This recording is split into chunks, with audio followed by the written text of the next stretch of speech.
ഈശോ മിശിഹായ്ക്ക് സ്തുതിയായിരിക്കട്ടെ. ഇസ്രായേലിന് പറ്റിയ ഏറ്റവും വലിയൊരു അബദ്ധം അപ്പസ്തോലൻ വ്യക്തമായിട്ട് വെളിപ്പെടുത്തുകയാണ്. അജ്ഞത മൂലം എൻ്റെ ജനം വഴിതെറ്റിപ്പോകുന്നു. ഇത് തന്നെ പ്രവാചകന്മാരും പറഞ്ഞിട്ടുണ്ട്. അജ്ഞത മൂലം, അറിവില്ലായ്മ മൂലം ജനം വഴിതെറ്റിപ്പോകുന്നു. ജ്ഞാനം സൂക്ഷിക്കേണ്ടിടത്ത്, വിവേകം സൂക്ഷിക്കേണ്ടിടത്ത്, ദൈവികമായിട്ടുള്ള അറിവ് സൂക്ഷിക്കേണ്ടിടത്ത് ലോകത്തിൻ്റെ അറിവുകൾ കൂടിപ്പോകുമ്പം ദൈവം തന്നെ അവർക്ക് ഒരു ബോധ്യം നൽകാതെ വരുന്ന അവസ്ഥ വരികയും അവർക്ക് തിരിച്ചറിവില്ലാതെ വരികയും ചെയ്യുന്നൊരവസ്ഥ. പൂർണ്ണമായും അവർ വഴിതെറ്റിപ്പോകുന്നു. നേതാക്കന്മാർ, അവരെ നടത്തേണ്ട നേതാക്കന്മാർ അജ്ഞത മൂലം വഴിതെറ്റിപ്പോകുന്ന അവസ്ഥ. ഇതായിരുന്നു ഇസ്രായേലിന് സംഭവിച്ചത്. പ്രവാചകൻ പറയുന്നുണ്ട്, അവർ ദൈവത്തെ തള്ളിക്കളഞ്ഞുകൊണ്ട് പൊട്ടക്കിണർ കുഴിച്ചു. ദൈവത്തിന് വേണ്ടി നിൽക്കേണ്ട ഇസ്രായേൽ ജനത പലപ്പോഴും വിഗ്രഹത്തിൻ്റെ പിന്നാലെ പോയി, അന്യ ദേവന്മാരുടെ പിന്നാലെ പോയി, ജലം ലഭിക്കാത്ത, ജീവൻ്റെ ഉറവയില്ലാത്ത, ജീവൻ്റെ ഉറവയെ തള്ളിക്കളഞ്ഞുകൊണ്ട് ഉറവയില്ലാത്ത, ജീവൻ നൽകാൻ കഴിയാത്ത പൊട്ടക്കിണർ അവർ കുഴിച്ചു എന്ന് പ്രവാചകൻ വളരെ വേദനയോടെ പറയുന്നത് തന്നെ ഇവിടെ പത്രോസ് അപ്പസ്തോല പ്രവൃത്തി അതിൻ്റെ 3-ാം അധ്യായം അതിൻ്റെ 15 മുതൽ വാക്യങ്ങൾ തൻ്റെ പ്രസംഗത്തിൽ പറയുകയാണ്. ജീവൻ്റെ നാഥനെ നിങ്ങൾ വധിച്ചു, എന്നാൽ ദൈവം അവനെ മരിച്ചവരിൽ നിന്നും ഉയർപ്പിച്ചു. അതിന് ഞങ്ങൾ സാക്ഷികളാണ്. യേശു ക്രിസ്തുവിനെ കുറിച്ച് വ്യക്തമായ അപ്പസ്തോലൻ പറയുന്നൊരു കാര്യമുണ്ട്. ജീവൻ്റെ നാഥൻ യേശുവാണ്, ജീവൻ്റെ ഉറവിടം. ജീവൻ്റെ നാഥൻ ക്രിസ്തുവാണ് എന്നൊരു ബോധ്യം ഇതാ ജനതയ്ക്ക്, ഇസ്രായേൽ ജനതയ്ക്ക് അവർ തള്ളിക്കളഞ്ഞത്, ബറാബാസിനെ വിട്ടുതരിക എന്ന് പറഞ്ഞ് അവർ തള്ളിക്കളഞ്ഞത് ജീവൻ്റെ നാഥനെയാണ്. എന്താണ് ഈ വാക്ക് ഉപയോഗിച്ചിരിക്കുന്നത്? ജീവൻ്റെ നാഥൻ എന്ന് ഉപയോഗിച്ചിരിക്കുന്ന ഗ്രീക്ക് വാക്ക് നമ്മൾ പരിശോധിച്ചാൽ അറിയാം. സൃഷ്ടാവ്, അധിപൻ, സർവാധിപതി എന്നൊക്കെ ഉപയോഗിക്കുന്ന ദൈവത്തിന് മാത്രം ഉപയോഗിക്കുന്ന വാക്കാണ് അവിടെ ഉപയോഗിച്ചിരിക്കുന്നത്. ജീവൻ്റെ നാഥൻ എന്ന് പറഞ്ഞിരിക്കുന്നത്. സുവിശേഷങ്ങളിലൂടെ നമ്മൾ പരിശോധിച്ചാൽ യോഹന്നാൻ്റെ സുവിശേഷം അതിൻ്റെ 4-ാം അധ്യായം വ്യക്തമായിട്ട് 21-ാം വാക്യം മുതൽ, എന്തെന്നാൽ പിതാവ് മരിച്ചവനെ ഉയർപ്പിച്ച് അവർക്ക് ജീവൻ നൽകുന്നത് പോലെ പുത്രനും താൻ ഇച്ഛിക്കുന്നവർക്ക് ജീവൻ നൽകുന്നു. യേശു അത് അവകാശപ്പെട്ട കാര്യമാണ്. യേശു വ്യക്തമായിട്ട് പറഞ്ഞു, പിതാവ് ആരെങ്കിലും മരിച്ചവരെ ഉയർപ്പിച്ചവർക്ക് ജീവൻ നൽകുന്നത് പോലെ തന്നെ പുത്രനും ചെയ്യാൻ സാധിക്കുന്നു. പുത്രൻ എന്ത് ചെയ്യുന്നു?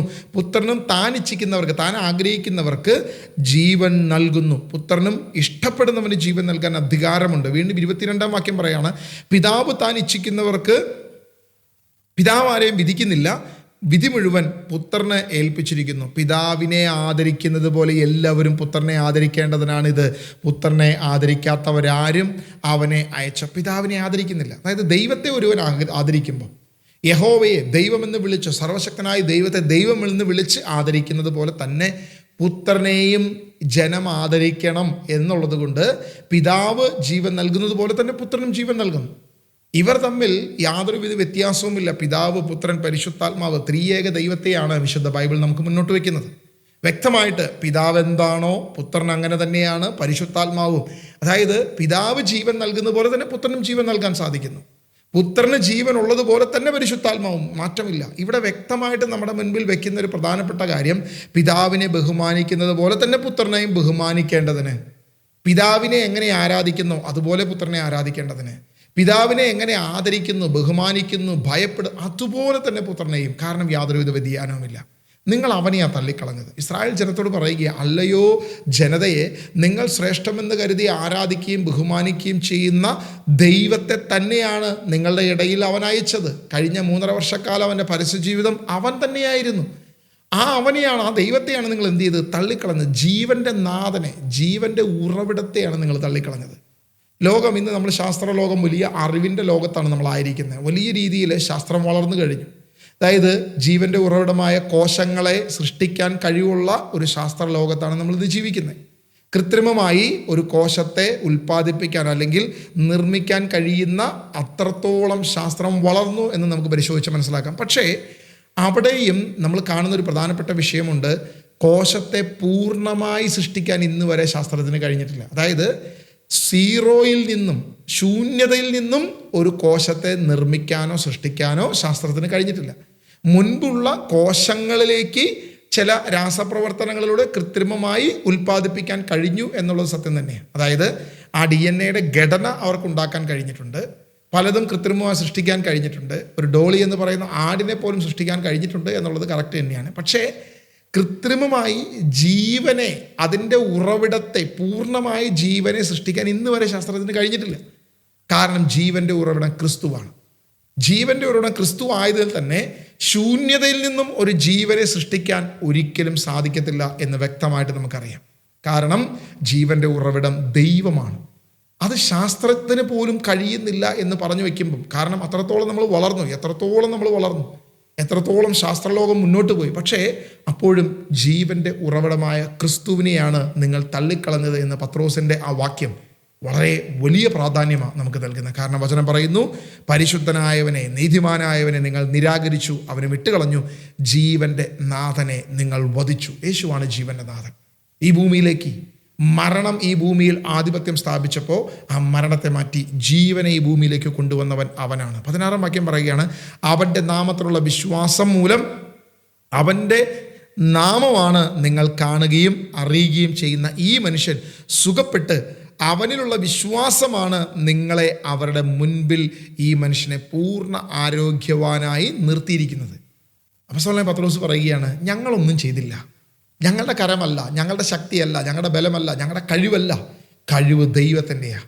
ആ ദൈവം ജീവനുള്ളവനായതുകൊണ്ട് ആ ജീവനുള്ള ദൈവം അവൻ്റെ നിർജീവമായ കാലുകളെ, ശക്തിയില്ലാത്ത കാലുകളെ ഇതാ ശക്തിപ്പെടുത്തി, ബലപ്പെടുത്തി.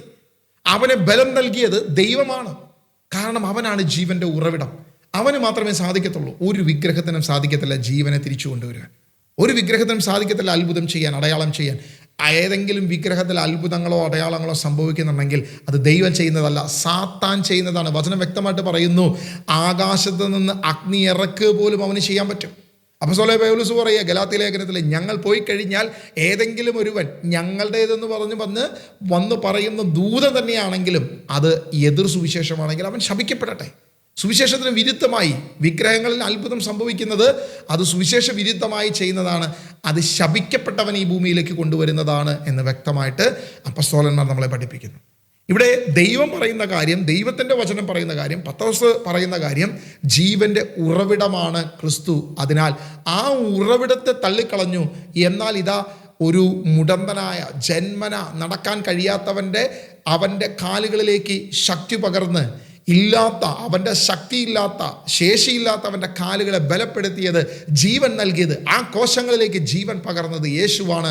യേശുവിന് മാത്രമേ അത് സാധിക്കത്തുള്ളൂ എന്നാണ് ഇവിടെ അപ്പോസ്തലൻ പറഞ്ഞു വയ്ക്കുന്നത്. അടുത്ത വാക്യത്തിലേക്ക് നമ്മൾ വരുമ്പം, സഹോദരരെ, നിങ്ങളുടെ നേതാക്കന്മാരെ പോലെ തന്നെ നിങ്ങളും അജ്ഞത മൂലമാണ് ഇങ്ങനെ പ്രവർത്തിച്ചതെന്ന് എനിക്കറിയാം.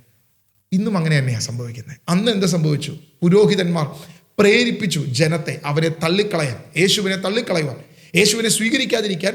പുരോഹിതന്മാരുടെ നിർബന്ധം മൂലം, അജ്ഞത മൂലം, ആ പുരോഹിതന്മാരുടെ അജ്ഞത മൂലം യേശുവിനെ തള്ളിക്കളയാൻ അവർ പ്രചോദിപ്പിച്ചു.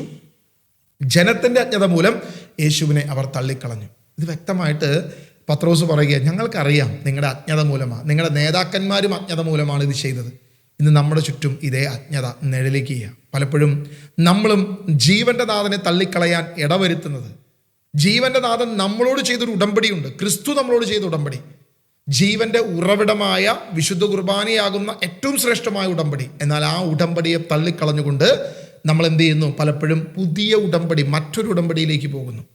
ഏറ്റവും പുതിയ ഉടമ്പടി എന്ന്, എന്നേക്കും നിലനിൽക്കുന്ന ഉടമ്പടി എന്ന് ക്രിസ്തു നമ്മുടെ മുൻപിൽ സ്ഥാപിച്ച, ഇതെൻ്റെ ശരീരമാണ്, ഇതെൻ്റെ രക്തമാണ്, ഇതെന്നേക്കും നിലനിൽക്കുന്ന ഉടമ്പടിയാണ് എന്ന് പറഞ്ഞ് നമുക്ക് നൽകിയ ആ ഉടമ്പടിയെ തള്ളിക്കളഞ്ഞുകൊണ്ട് കൃപാസനമെന്നും മാതാവെന്നും പറഞ്ഞുകൊണ്ട് കലവൂര് പ്രത്യക്ഷപ്പെട്ട ഏതോ ഒരു സ്ത്രീയുടെ പേരിൽ നടക്കുന്ന ഉടമ്പടി, ആ ഉടമ്പടി ഇന്ന് യഥാർത്ഥത്തിൽ ആ നേതാക്കന്മാർക്കറിയില്ല എന്ത് ചെയ്യുന്നു. യഥാർത്ഥത്തിൽ ജീവൻ്റെ നാഥനെ തള്ളിക്കളയുകയാണ്, ജീവൻ്റെ ഉടമ്പടിയെ തള്ളിക്കളയുകയാണ് എന്ന് നേതാക്കന്മാർക്ക് അറിയാത്തതുപോലെ തന്നെ അവരുടെ അജ്ഞത തന്നെ വിശ്വാസികളുടെ ഇടയിലേക്കും അവർ ഇഞ്ചക്ട് ചെയ്തത്, ആ വിശ്വാസികളും അതേ പ്രവൃത്തി ചെയ്യുന്നു.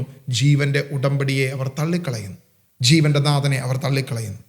വചനം പറയുന്നത് വ്യക്തമാണ്, നിങ്ങളുടെ ആ പറയുന്ന നേതാക്കന്മാരെ പോലെ തന്നെ നിങ്ങളും അജ്ഞത മൂലമാണ് ഇത് ചെയ്യുന്നത്. പ്രിയമുള്ളവരെ, തിരിച്ചു വരണം.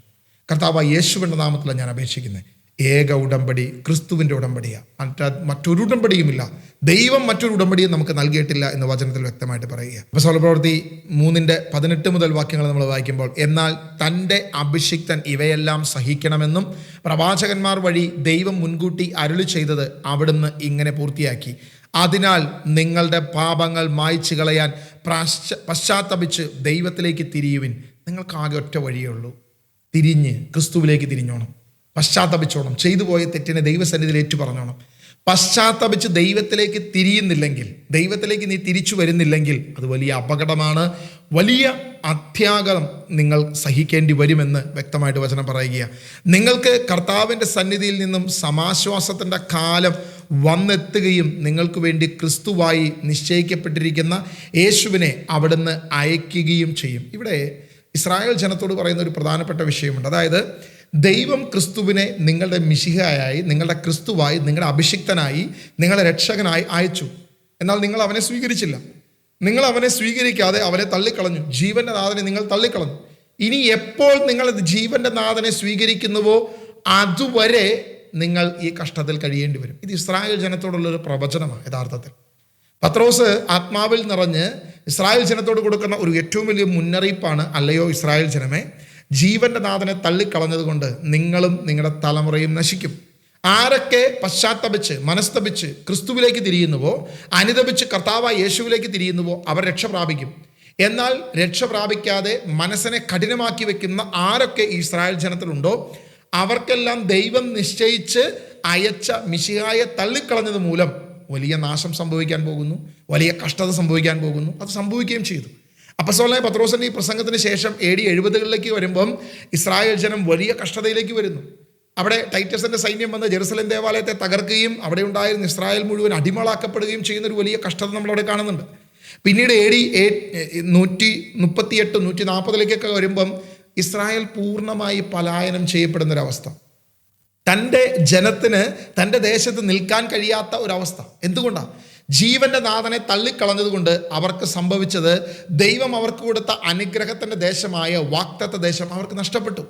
പ്രിയമുള്ളവരെ, ഇന്ന് ദൈവം നൽകിയ ഈ ഉടമ്പടി, ക്രിസ്തു നൽകിയ ഏക ഉടമ്പടി, പുതിയ നിയമമാകുന്ന ഉടമ്പടിയെ തള്ളിക്കളഞ്ഞുകൊണ്ട് മറ്റേത് ഉടമ്പടിയിലേക്ക് പോകുന്നോ, ഏത് പ്രാർത്ഥനയിലേക്കോ, ഏത് തരത്തിലേക്ക് പോകുന്നോ, അവിടെ എന്തൊക്കെയുണ്ട്, വചനമാണ് അവിടെ പറയുന്നത് എന്നൊക്കെ പറഞ്ഞാലും ഉടമ്പടിയെ തള്ളിക്കളഞ്ഞാൽ, ജീവന്റെ നാഥനെ തള്ളിക്കളഞ്ഞാൽ, ജീവൻ നൽകാൻ കഴിയാത്ത ഏതെങ്കിലും ഒരു ചാരവിഗ്രഹത്തിൻ്റെ മുൻപിൽ നിങ്ങൾ ആശ്രയം പ്രാപിച്ചാൽ നിങ്ങൾ ചെയ്യുന്നത് ഇതേ പ്രവൃത്തി തന്നെയാണ്. അജ്ഞത മൂലം ദൈവം നിങ്ങൾക്ക് വച്ചിരിക്കുന്ന വിശുദ്ധ ദേശം, വിശുദ്ധ രാജ്യം, ദൈവരാജ്യം നിങ്ങൾ നഷ്ടപ്പെടുത്തുകയാണ്. നിങ്ങളത് അറിയുന്നില്ല, നിങ്ങളുടെ നേതാക്കന്മാരോ അറിയുന്നില്ല. നമ്മുടെ നേതാക്കന്മാർ അജ്ഞത മൂലം നമ്മളെ നശിപ്പിക്കുന്നു, നമ്മളും അതിന് കീഴ്പ്പെട്ടു പോകുന്നു. എന്നാൽ ദൈവവചനം പറയുക, ഈ അജ്ഞതയുടെ കാലത്തെ നമ്മൾ മാറ്റണം. അജ്ഞത മാറി വിവേകത്തിൻ്റെ, വിശ്വാസത്തിൻ്റെ, വിശുദ്ധിയുടെ, അറിവിൻ്റെ കാലഘട്ടത്തിലേക്ക് നമ്മൾ തിരിച്ചു വരണമെന്ന് വ്യക്തമായിട്ട് ഇവിടെ പറയുക. 21 വാക്യം വായിക്കുമ്പോൾ, ആദ്യം മുതൽ തൻ്റെ വിശുദ്ധ പ്രവാചകന്മാർ വഴി ദൈവം അരുളി ചെയ്ത പോലെ സകല ജനത്തിൻ്റെയും പുനഃസ്ഥാപന കാലം വരെ സ്വർഗം അവനെ സ്വീകരിക്കേണ്ടിയിരിക്കുന്നു. അതായത് യേശുവിൻ്റെ രണ്ടാം വരവ് എപ്പോഴാണ് എന്ന് വ്യക്തമായിട്ട് ഇവിടെ പത്രോസ് പറയുകയാണ്. എപ്പോൾ ഇസ്രായേൽ ക്രിസ്തുവിലേക്ക് തിരിയുന്നുവോ, കുത്തിയമംഗലേക്ക് തിരിയുന്നുവോ, തങ്ങൾ തള്ളിക്കളഞ്ഞ് ജീവന്റെ നാഥനയിലേക്ക് തിരിച്ചു വരുന്നുവോ, അപ്പോൾ കർത്താവിൻ്റെ രണ്ടാം വരവുണ്ടാവും. അതുവരെ സ്വർഗം അവനെ ഏറ്റെടുക്കുന്നു, സ്വർഗം അവനെ സ്വീകരിക്കുന്നു, സ്വർഗം അവനെ കാക്കുന്നു. സ്വർഗത്തിൽ നിന്നും അവൻ വീണ്ടും വരുന്നൊരു ദിനമുണ്ട്. എപ്പോൾ? നിങ്ങൾ തള്ളിക്കളഞ്ഞ് ജീവന്റെ നാഥനിലേക്ക് നിങ്ങൾ തിരിയുന്നൊരു ദിവസമുണ്ട്. അതുവരെ നിങ്ങൾ ഒരിക്കലും കർത്താവിനെ, അവൻ്റെ വീണ്ടും വരവ് കാണത്തില്ല എന്ന് ഇസ്രായേലിനോട് പറഞ്ഞു വെച്ചിരിക്കുക. നിങ്ങൾക്കറിയാം, AD 70 അവർ വിഭജിക്കപ്പെട്ടു, അവർക്ക് വലിയ കഷ്ടമുണ്ടായി, ജെറുസലേം ദേവാലയം നഷ്ടപ്പെട്ടു. AD 140 അടുക്കുമ്പോൾ, അതായത് AD 1.5 നൂറ്റാണ്ടുകളിലെ, 1-ാം നൂറ്റാണ്ടിൻ്റെ പകുതിയോടടുക്കുമ്പോഴേക്കും, 2-ാം നൂറ്റാണ്ടിൻ്റെ ആ മധ്യത്തിലോട്ട് അടുക്കുമ്പോഴേക്കും ഇസ്രായേൽ പല രാജ്യങ്ങളിലേക്ക് ചേക്കേറി പാർക്കേണ്ടി വന്നു, കുടിയേറേണ്ടി വന്നു. വീണ്ടും തിരിച്ച് AD 1948 അവർ തിരിച്ചു വന്നു, അവർക്കൊരു രാജ്യം സ്ഥാപിക്കപ്പെട്ടു. പക്ഷെ ഇപ്പോഴും ജെറുസലേം ദേവാലയം എന്നുള്ളത് അവർക്ക് അന്യമായി നിൽക്കുകയാണ്. അവരുടെ ദൈവത്തിൻ്റെ ആലയം എന്നുള്ളത് അവർക്കൊരു സാധിക്കാൻ കഴിയാത്തൊരു സ്വപ്നമായി. എല്ലാ ടെക്നോളജികളുമുണ്ട്, എല്ലാ അറിവുകളുമുണ്ട്, എല്ലാ കഴിവുമുണ്ട്, എല്ലാ ആയുധബലവുമുണ്ട്, എല്ലാ ശക്തിയുമുണ്ട്. പക്ഷേ അവർക്ക് ദൈവത്തിൻ്റെ ആലയം എന്നുള്ളത് അവർക്ക് തീണ്ടാപ്പാട് അകലെ കിടക്കുക. എന്നാൽ അവിടേക്ക് തിരിച്ചു വരുന്നൊരു ദിവസമുണ്ട്. ഇസ്രായേൽ വീണ്ടും ആലയം പണിയുന്നൊരു ദിവസമുണ്ട്.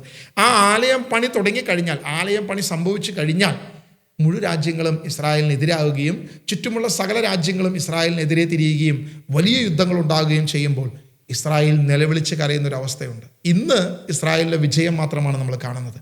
ഇസ്രായേൽ എല്ലാ കാര്യത്തിലും വിജയിച്ച് മുന്നോട്ട് പോകുന്നു. അവരുടെ ടെക്നോളജികൾ വിജയിക്കുന്നു, സകലതും വിജയിക്കുന്നു. പക്ഷേ മുഴു രാജ്യങ്ങളും അവർക്കെതിരെ തിരിയുമ്പം, അവരുടെ ദൈവം പോലും കൈവിട്ടൊരവസ്ഥയിലേക്ക് വരുമ്പം അവർ തങ്ങളുടെ കുത്തിയവങ്ങളിലേക്ക് തിരിയും, തങ്ങളുടെ മിശിഹായിലേക്ക്, തങ്ങളുടെ അഭിഷക്തനിലേക്ക്, ഞങ്ങൾ തള്ളിക്കളഞ്ഞ ജീവന്റെ നാഥനാണ് എന്ന തിരിച്ചറിവിലേക്ക് വർഷങ്ങൾക്ക് പിന്നാലെ പിറകോട്ട് അവർ പോയി അവർ തന്നെ കുത്തിയവങ്കിലേക്ക് തിരിയുന്ന ഒരു ദിനമുണ്ടെന്ന് സക്കറിയ പ്രവചിച്ചു വെച്ചിരിക്കുന്നു. ഇതാ പത്രോസ് അതിൻ്റെ പൂർത്തീകരണം നമ്മളോട് പറഞ്ഞു വെക്കുകയാണ്.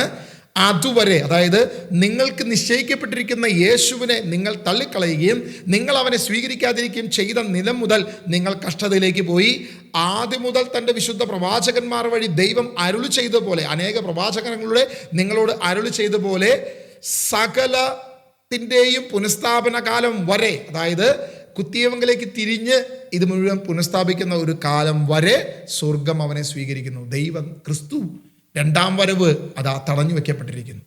യേശുവിൻ്റെ വരവ് വീണ്ടും ഉണ്ട് എന്ന് വളരെ വ്യക്തമായിട്ട് പത്രോസ് ഇവിടെ പ്രഖ്യാപിക്കുക. യേശു വീണ്ടും വരും. മോശ ഇപ്രകാരം പറഞ്ഞു, ദൈവമായ കർത്താവ് നിങ്ങൾക്കായി നിങ്ങളുടെ സഹോദരന്മാരുടെ ഇടയിൽ നിന്നും എന്നെപ്പോലെ ഒരു പ്രവാചകനെ ഉയർത്തും. അവർ നിങ്ങളോട് പറയുന്നതെല്ലാം നിങ്ങൾ കേൾക്കണം. ആ പ്രവാചകന്റെ വാക്ക് കേൾക്കാത്തവരെയെല്ലാം ജനത്തിൻ്റെ ഇടയിൽ നിന്നും പൂർണ്ണമായി വിച്ഛേദിക്കപ്പെടും. ഇവിടെ മോശ വ്യക്തമായിട്ട് പറഞ്ഞിരിക്കുന്ന നിയമാവർത്തന പുസ്തകം അതിന് 18-ാം അധ്യായം 15 മുതൽ 18 വരെയുള്ള വാക്യങ്ങളിൽ എന്നെപ്പോലെ ഒരു പ്രവാചകനെ നിങ്ങളുടെ മേൽ അയക്കുമെന്ന് മോശ വ്യക്തമായി തൻ്റെ ജനത്തിന് മുന്നറിയിപ്പ് കൊടുത്തു. നിങ്ങളുടെ രക്ഷകൻ, നിങ്ങളുടെ മിശിഹ, നിങ്ങളുടെ വീണ്ടെടുപ്പുകാരനായ ഒരു പ്രവാചകൻ വരും. അവൻ പ്രവാചകൻ മാത്രമല്ല, അവൻ സർവശക്തനായ ദൈവം തന്നെയാണെന്ന് അനേക വചനങ്ങളിലൂടെ വ്യക്തതയുണ്ട്. നമുക്കറിയാം ആ പ്രവചനങ്ങളെല്ലാം പഴയ നിയമ പ്രവചനങ്ങളിൽ കിടക്കുക. എന്നാൽ ആ പ്രവാചക ദൗത്യത്തിലൂടെ മുന്നോട്ട് വരുന്നത് ആരായിരിക്കുമെന്ന്, മിശിഹ ആരായിരിക്കുമെന്ന് ഇതാ മോശ പോലും പ്രഖ്യാപിച്ചു വെച്ചിട്ടുണ്ട്. പ്രിയമുള്ളവരെ, മോശ സ്വർഗത്തിൽ നിന്നും മന്നയെ കൊടുത്തു. ഇതാ യേശു സ്വർഗത്തിൽ നിന്നും അപ്പം കൊടുത്തു. 5 അപ്പം 5000 പേർക്ക്, 7 അപ്പം 7000 പേർക്ക് വിഭജിച്ച് കൊടുത്തുകൊണ്ട് മോശയിലൂടെ പ്രവർത്തിച്ച അതേ കാര്യം തന്നെ യേശു ഇവിടെ കാണിച്ചു കൊടുക്കുക. അല്ലെങ്കിൽ മോശയേക്കാൾ വലിയ പ്രവാചകനെന്ന്, ഞാൻ സ്വർഗത്തിൽ നിന്നിറങ്ങിയ ജീവനുള്ള അപ്പമാണെന്ന് അതേ കാര്യം അല്ലെങ്കിൽ വ്യക്തതയോടെ യേശു പറഞ്ഞിട്ടും അത് സ്വീകരിക്കാനോ അത് അംഗീകരിക്കാനോ അത് ഉൾക്കൊള്ളാനോ കഴിയാത്തവരാണ് അവിടെ ഉണ്ടായിരുന്ന ജനം. ഇന്ന് നമ്മുടെയും അവസ്ഥ ഇത് തന്നെയാകുമോ എന്ന് നമ്മൾ ഭയപ്പെടണം. കാരണം ജീവന്റെ ഉറവിടമായ ക്രിസ്തുവിനെ നമ്മൾ പല മേഖലയിൽ തള്ളിക്കളയുകയാണ്. യഥാർത്ഥ ദൈവത്തെ, സത്യദൈവത്തെ, ജീവന്റെ ഉറവയെ തള്ളിക്കളഞ്ഞ് ജീവൻ നൽകാൻ കഴിയാത്ത പല പൊട്ടക്കിണറുകളും കുഴിച്ച് ആ പൊട്ടക്കിണറിന്റെ പിന്നാലെയാണ് നമ്മൾ പോകുന്നത്. പല പൊട്ടക്കിണറുമാണ് ഇന്ന് നമ്മുടെ ആശ്രയം. ക്രിസ്ത്യാനിയുടെ ആശ്രയം ഇന്ന് പലപ്പോഴും പൊട്ടക്കിണറായി മാറിയിരിക്കുന്നു എന്നുള്ളത് ഏറ്റവും സങ്കടകരമായ ഒരു അവസ്ഥയാണ്. 23-ാം വാക്യത്തിൽ പറയുക, ആ പ്രവാചകന്റെ വാക്ക് പൂർണ്ണമായി കേൾക്കണം. യേശുവിൻ്റെ വാക്ക് പൂർണ്ണമായി നമ്മൾ കേൾക്കണം. അവനെ നമ്മൾ സ്വീകരിക്കണം. സമൂഹലും തുടർന്ന് പ്രവാചകന്മാരെല്ലാവരും ഈ ദിവസത്തെ പറ്റി പ്രഖ്യാപിച്ചിട്ടുണ്ട്. നിങ്ങൾ പ്രവാചകന്മാരുടെയും നമ്മുടെ പിതാക്കന്മാരോട് ദൈവം ചെയ്ത ഉടമ്പടിയുടെയും സന്തതികളാണ്. അവിടുന്ന് അബ്രഹത്തോട് അരുളി ചെയ്തു, ഭൂമിയിലെ എല്ലാ കുടുംബങ്ങളും നിന്റെ സന്തതി വഴി അനുഗ്രഹിക്കപ്പെടും. ദൈവം തൻ്റെ ദാസനെ ഉയർപ്പിച്ച് ആദ്യം നിങ്ങളുടെ അടുക്കലേക്കാണ് നിയോഗിച്ചത്.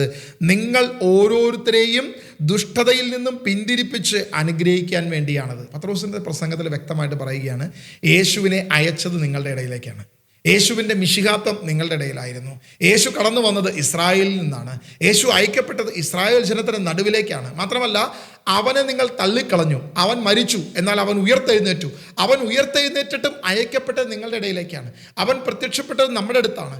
അവൻ്റെ പ്രവൃത്തികളും നിങ്ങളുടെ ഇടയിലാണ് സംഭവിക്കുന്നത്. അത്ഭുതങ്ങളും നിങ്ങളുടെ ഇടയിലാണ് സംഭവിക്കുന്നത്. അടയാളങ്ങളും നിങ്ങളുടെ ഇടയിലാണ് സംഭവിക്കുന്നത്. എന്നാൽ ഇതെല്ലാം സംഭവിച്ചിട്ടും അനുഗ്രഹിക്കപ്പെടേണ്ട ജനത, പ്രവാചകന്മാരിലൂടെ ഉടമ്പടിയുടെ സന്തതി എന്ന് വിളിക്കപ്പെട്ട നിങ്ങളുടെ സ്ഥാനം നിങ്ങൾ തള്ളിക്കളയുകയാണ്.